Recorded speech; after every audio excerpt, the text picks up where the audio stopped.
I'm here to tell you a belief I want you to remember for the rest of your life, that if all you do is remember this out of the whole weekend and really remember it at the right times, it'll change the way you communicate with other human beings. And the belief is this: then in any communication with another human being where you get a response from someone, in any communication with another human being and you get a response from someone, that response is either a loving response or a cry for help. In any communication that you have with another human being, where they give you some kind of response, they respond to you in some way, then that communication is either a loving response or a cry for help. That's it. Those are the only two kinds of responses. So one more time. In any communication with another human being, and they respond to you, they communicate to you, they react to you, they respond to you, that reaction, that response, I don't care what it looks like on the outside or what it seems like, it's either a loving response or a cry for help. Which one do you think my mom was doing in this situation? Was that a loving response or a cry for help? It was a cry for help, and the help is saying, I'm feeling what? Hurt because I have a sense of what?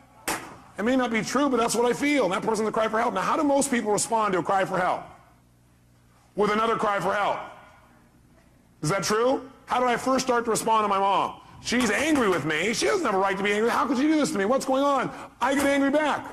So I respond with a cry for help. How dare you? How can you say this to me? Don't pull this crap on me. Look what I do for you. What kind of crap is this? Interesting. So when two people are yelling at each other, crying for help back and forth, who gets helped? Nobody. So you know what happens? The anger doesn't stop. What happens is the anger goes one place. Either it starts going out to other people and becomes resentment,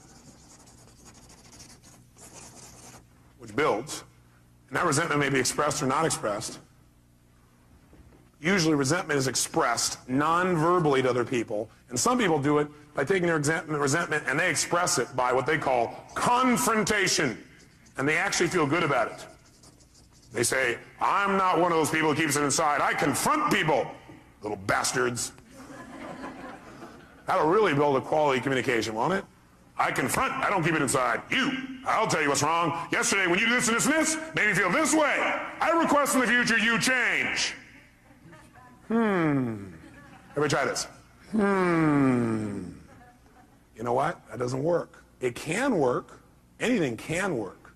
The tone of voice you use is going to play a bigger role than what you say. How many would agree? Your facial expression is going to play a bigger role than what you say. How many agree? And somebody else can sit there and listen to you and say, yes, I'll abide by your request, but inside they're going, no. Okay, that's not communication. That's not quality communication. We want to change and enhance our format. The other thing we can do is when we feel anger, instead of resenting and confronting, we can just keep it inside. If we keep it inside, usually what it becomes is depression. People are depressed, they don't even know why. The reason people are depressed, they feel like they're not in control. Like things are happening they're not in control of. They're not able to communicate and get control of their life. And a lot of times depression is directly related to the fact they've kept this anger inside and these upsets, and they haven't expressed them, they become depressed. How many can relate to this? Not in you, but other people you've seen in real life. I thought so.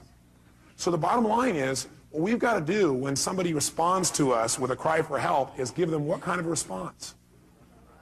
Which of the two responses should we give somebody when they give us a cry for help? A loving response. Is that always easy to do? No. What it requires is you to remember that no matter what it looks like, they're just really crying for help. Somebody's angry.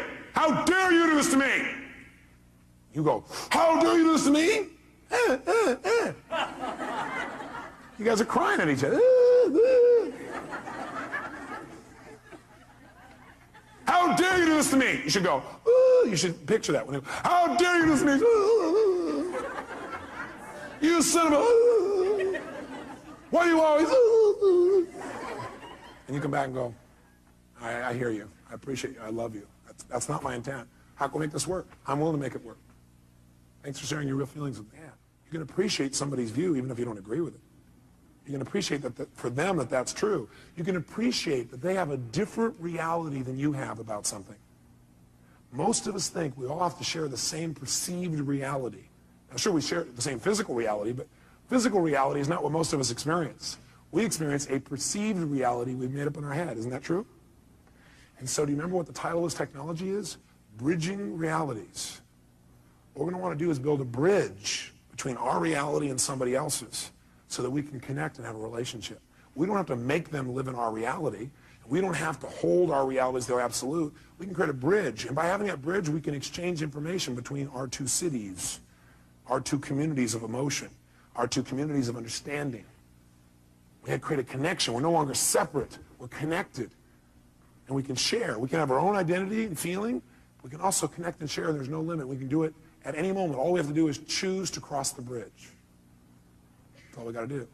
Bridge the reality. And we're going to show you how to do that with people for the rest of your life. It'll change your life like few things you've ever learned in your life. And it'll be so simple, it'll be a joke. But it starts with this basic philosophical understanding that the way you feel is based on the meaning you give things. You're the one giving the meaning no matter what, even though it feels like somebody else. And the question is, are you doing an empowering meaning or a disempowering meaning? And if you say, yeah, but look, I got proof. I got proof that what I'm saying is true. Do you want to be in right, or do you want to be in relationship? Do you want to be right, or do you want to be in love? You ought to write that down. Ask yourself this is a question in the future. Next time you're in an argument, you want to ask yourself, do I want to be right or do I want to be in love? Because that's really your choice. That's really it. See, I think I told you last time I was here, I had a time a few years back where I had a unique partner who I really cared a lot about. He embezzled $250,000 and had me $758,000 in debt. I got a bit peeved by this. I got angrier than I ever remember because I felt so massively what? Hurt. And it's because I had a feeling of what? Loss. The money was part of it. The ability to not have to think about money was another part of it. An equally big part of it was I cared about this person. And they took advantage of me. I felt the loss of trust, the loss of love, the loss of connection. All that got stacked into this anger. How many would hear that? Okay? But see, the truth of the matter is, do I have every right to be able to point and show that this guy is wrong? Sure. Will that make my life better? No.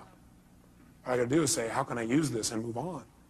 Not make him right, not make him wrong, just go, okay. God, I wonder what would make a person do that. You know, when I finally started asking what would make a person do that, I created my entire Destiny Technologies. It probably is the most powerful set of distinctions I've made in my lifetime. Because I figured out how I could use it and what I could learn from it, instead of, how come this happened to me?